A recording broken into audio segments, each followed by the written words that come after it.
Before we talk about your good friend, Cardinal Tagle, I wanted to get your thoughts on the first day of the conclave, from the Mass to the procession to the oaths taken. What were the most moving moments for you?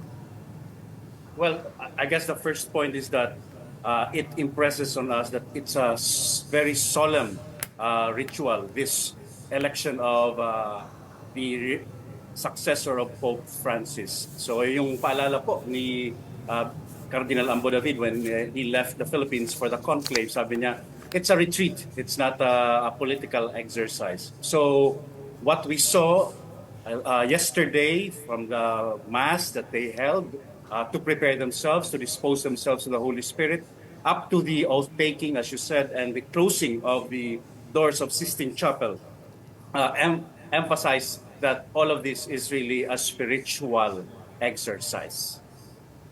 Following 2,000 years of tradition. But one of the things that I noticed personally is the homily of Cardinal Red, Dean of the College of Cardinals, who talked about the unity of the Church in these times. And unity, he says, does not mean uniformity, Yes, uniformity. but a firm and profound communion in diversity. What do you think the Cardinal meant to say with that?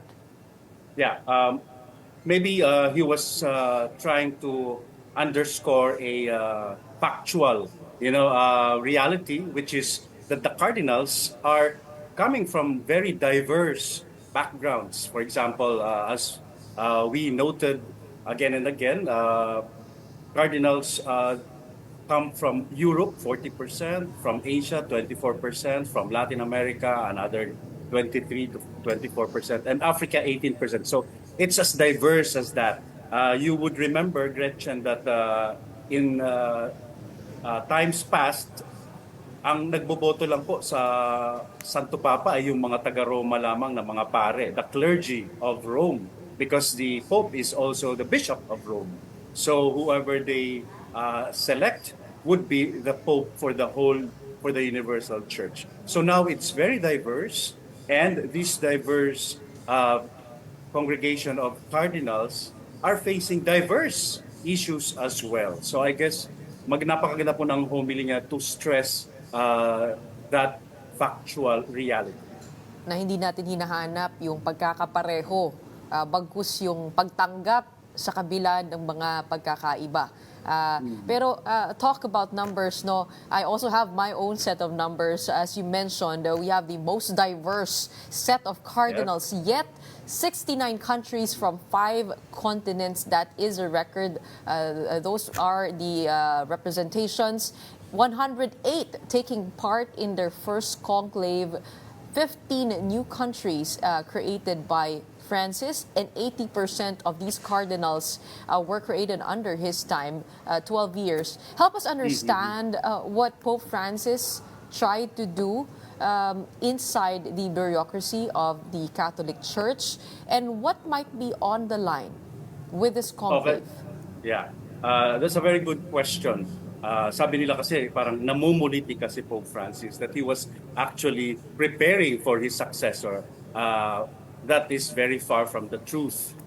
Si Pope Francis was very consistent, 'di ba? Na he was all about the mission of the church, 'di ba? He reminded us that the church, we can be so occupied with the structure, with our rights. They're very important, but for Pope Francis, it is the mission that is the most important. So sabi niya, I'd rather have a church that is dirty and bruised because the church is out on the streets, performing her mission, rather than a church that is so contained, so clean because of self-preservation, self-protection. So all of this, the creation of cardinals from what we call the global south, would be very logical and rational, reasonable even.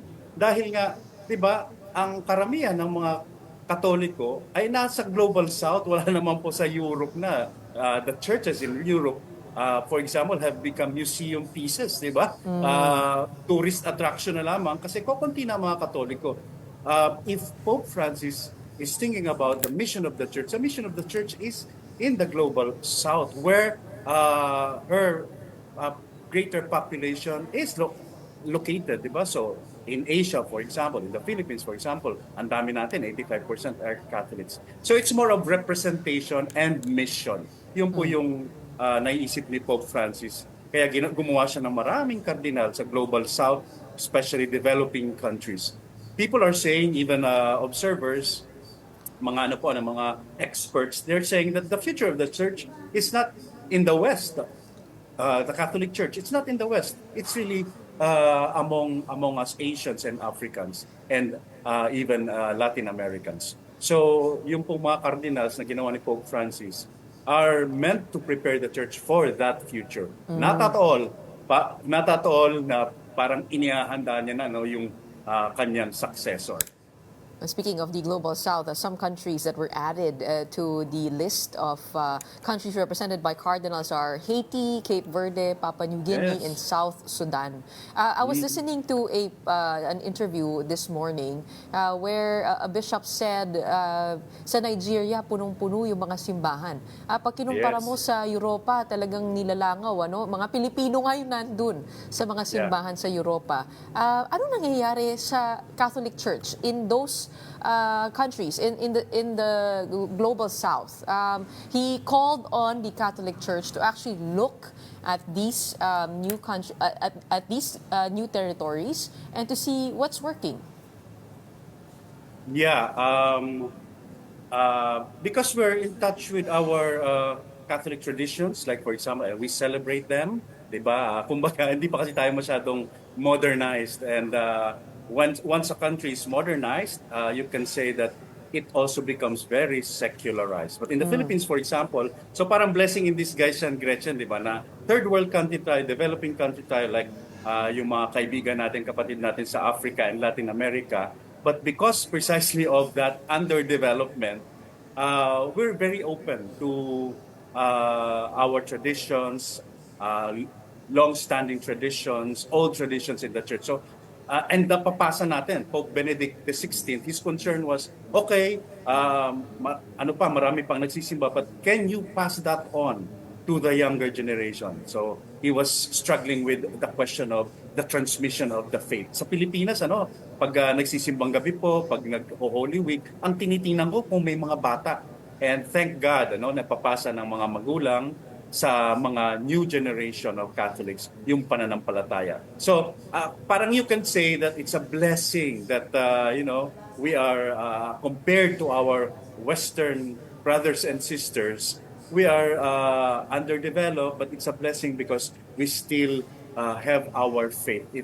It becomes, sabi nga ni Manoling Francisco, Father Manoling, yung tanging yaman natin. Mahirap man tayo, ang tanging yaman natin ay ang ating pananampalataya. So the faith in these countries, malakas na malakas, very strong.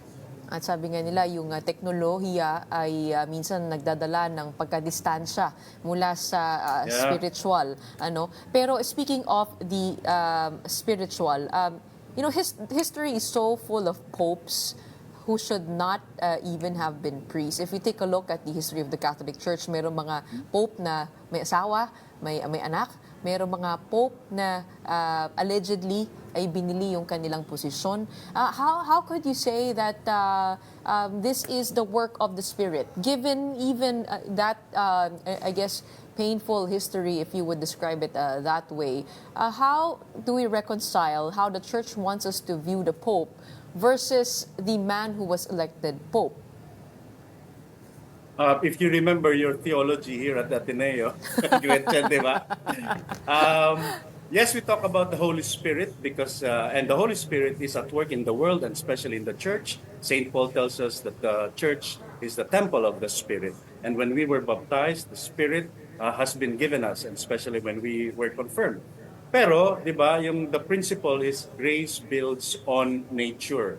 Parang even if God is helping us, if we are close to the workings of the Holy Spirit, wala siyang magagawa. Yun po ang kagalingan ng ating Panginoon. Hindi siya namimilit. So we have to learn to cooperate. That's why ito pong, before the conclave, di ba, they had general congregations parang retreat yan eh, di ba? That they pray, they celebrate the Eucharist and so on and so forth. And they're given points by very good retreat master, yung household retreat master nila, no? Si Father Cantalamesa. So ano po to, you have to dispose yourself to the Spirit. Open your heart, open your mind, open your spirit. Otherwise, kahit anong kapangyarihan ng Espiritu, hindi po niya tayo pipilitin. That's why you mentioned that there were popes in the past na hindi nga dapat naging pare. The most controversial would be the Borgias, di ba? Pero yun nga, because what is important is for the human agent, the human instrument, the cardinals, to predispose themselves to the Holy Spirit. So to be open. Saint Ignatius would tell us, ang daming mga espiritu. Merong good spirit, which is the Holy Spirit working in our lives. Pero meron ding mga masasamang espiritu, ano? Halimbawa, yung mga leakages dito po sa conclave, you will be surprised, ano, may mga leakages pa. Yan po ay gawa ng masamang espiritu. Siguro may mga kardinal na nagli-leak. Yun ay masama. So, we have to follow that principle. The human instrument is still free to accept or reject the help of the Holy Spirit. Okay? And grace builds on nature. And speaking of bad spirits, we do know that there's a lot of disinformation going around at this time, even before the conclave, not just on one papabile, but on many.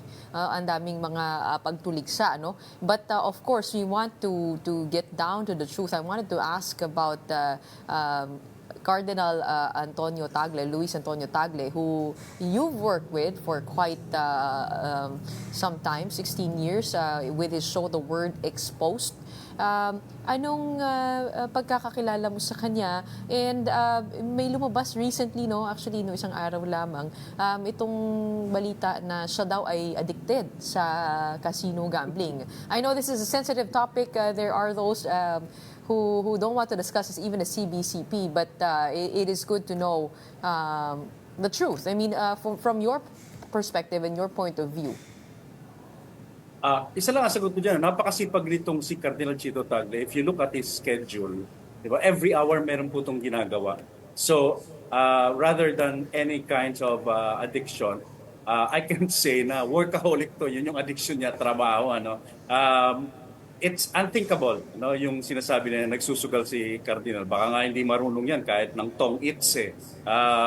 So, it's laughable even na they are saying that he goes to Macau, to gamble there at the casinos there, So number one, that his schedule is so crowded that he has no time for that. Sabi ko nga ang oras niya na hindi siya nagtatrabaho, dinadalaw niya yung kanyang mga magulang na medyo matanda na at may sakit, So yun yung kanyang free time. Alam po ng marami na hindi nga yan nakakapanood ng sine. Walang leisure time, wala pong bisyo. Yan si Cardinal Chito Tagle. Number two, sabi ko nga, he is a prelate of the church. Diba? Every movement, he is under the scrutiny of media. So, media ng Pilipinas, media ng Vatican, and there are, of course, protocols, diba? Because he is cardinal. So, unthinkable po na pwede na lang siyang pumunta kahit saan without media scrutiny and without asking permission from Rome. So, yung pong gambling niya sa Macau is definitely unthinkable and just fake news. And I guess the timing of that piece of news, one day before heading into the conclave, is also it raises questions. Go ahead. Can I add two things? Number one, hindi na po yan yung mga gumagawa ng mga ganyan. That's useless in the sense na nasa Apostolic Constitution for the conclave, for the behavior of the cardinals. Wala na po silang contact sa media. They are forbidden to have even cell phones, di ba? Even newspapers bawal na sa kanila, So talagang, because this is a spiritual exercise, spiritual event, talagang wala silang contact to the world. No? So, kaya hindi na po nila makikita yung mga ginagawang AI na and fake news. And that's why yung nagsasabi na on the other hand naman, ito ay mga pangangampanya, paninira para sa isang contender, etc. Hindi na rin yan, hindi na rin po yan aabot sa kanila. No? So, kumbaga, extra omnes, lumabas na kayo. Extra omnes, Wala, no? yan nga ang sinabi, no?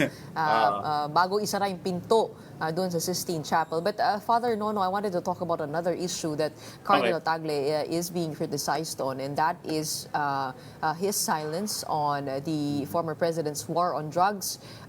It was defined or described as deafening by an editorial of Vera Files. What would you have to say about that? Where did the Cardinals stand as of what you remember during Duterte's time? Well, my friend Paterno Ismael at the Rappler, reviewed those times, and he said na ang dami palang sinabi ni Cardinal Chito Tagle when he was Archbishop of Manila about the war on drugs. For example, in 2016, he already said, in a mass, na you cannot rule a country by killings.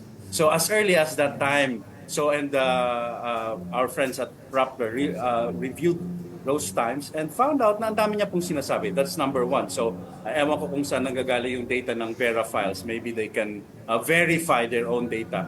And number two, ang leader po ng simbahan noon from 2016 until he left, he was assigned to Rome 2019, was not Cardinal Chito Tagle. We want him to be the leader, di ba? How we desire him to be the leader kasi he's very friendly, etc.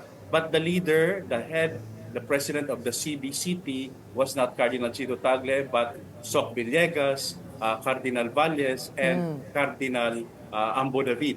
They were the presidents. That's why it would be out of place of Cardinal Chito Tagle to speak in behalf of the CBCP because he was not the president. Pambibida yun. Kung gagawin niya po yan. So, and he never did that. And it was Ambo David, it was Soc Villegas who did all the talking, because they were rightfully to do so. Pangatlo po, having said that, marami pong ginawa si Cardinal Chito Tagle. I cite three things. Number one, I was in conferences that the Archdiocese of Manila organized. Nandun yung mga militar, nandun yung PILG, nandun ang mga taga-media, and we just talked about in 2016, in a series of conferences, we talked about this drug menace. And Chito Tagle, Cardinal Chito Tagle, stressed during that time that the drug menace is not a criminal problem, rather it's a health medical problem. So there were conferences until nagsawa na po si former President Duterte and hindi na po pinapa-attend yung kanyang mga tao sa gobyerno. Secondly, si Cardinal Chito Tagle po, hindi natin masyadong alam. Ang nakilala natin was Father Flavio Villarreal with his drug rehabs. But the one that was footing the bill was for all of this, for the rehabilitation, was Cardinal Chito Tagle or the Archdiocese of Manila. So binuhay po lahat yan, pinalakas yung mga rehab. And finally, yung pong ubas. Ubas is ugnayan ng barangay at simbahan. Diba? Kasi nga po, yung war on drugs ni Pangulong Duterte went through the barangays. Yung tokang, nagpapalista ka ng mga supposedly drug criminals sa barangay captain. No? So what Cardinal Chito Tagle, and I think it was very, very effective. What he did was confront that tokang barangay system with another barangay system, which was the barangay at simbahan, ugnayan ng barangay at simbahan, ubas. So hindi po siya tahimik, napaka-busy. In the 3 years, 3 years lang po yan that he was here, before he was moved to Rome by Pope Francis. Okay, Father Nono, just on a final point, as the Cardinals go on their second day in the conclave, what for you are the biggest pastoral challenges of the Catholic Church in this day and age, and what kind of Pope do we need? Actually, we gave thanks to Pope Francis because he started facing all of these critical problems. So pastorally, we're losing the youth. The church is losing the youth. So we have to be able to confront that, to connect with them. So that's number one. Number two, pastoral as well. Pope Francis introduced synodality. Okay, in response to the problem of clericalism in the church, di ba? So greater participation of everyone in the church. Because as I mentioned already, for Pope Francis, the church is all about mission, and we can uh, do our mission as a church if we all, participate in the church, cooperate with one another. And of course, Pope Francis also focused on global issues like global warming with Laudato Si. It was one of his advocacies. Number two, of course, the problem of immigration or migrants and refugees who are now counting in the millions. And of course, poverty. He loved the poor. He asked the church to go to the margins, go to the peripheries. So nasimula na po ni Pope Francis ang lahat po ng mga yan. What we need, because he was a breath of fresh air for the church when he became Pope, what we need is that his successor would be like Pope Francis, and perhaps mas ipakita pa ito. The next Pope should pursue all of these na nasimulan na po ni Pope Francis. Spoken like a true Jesuit, as they say, this conclave is a referendum on the papacy of Pope Francis, and we will see that in the days to come as we head on to the second day of the conclave. Maraming salamat. Thank you so much for joining us this morning. We have Jesuit Communications Philippines Executive Director, Father Nono Alfonso, SJ. Thank you.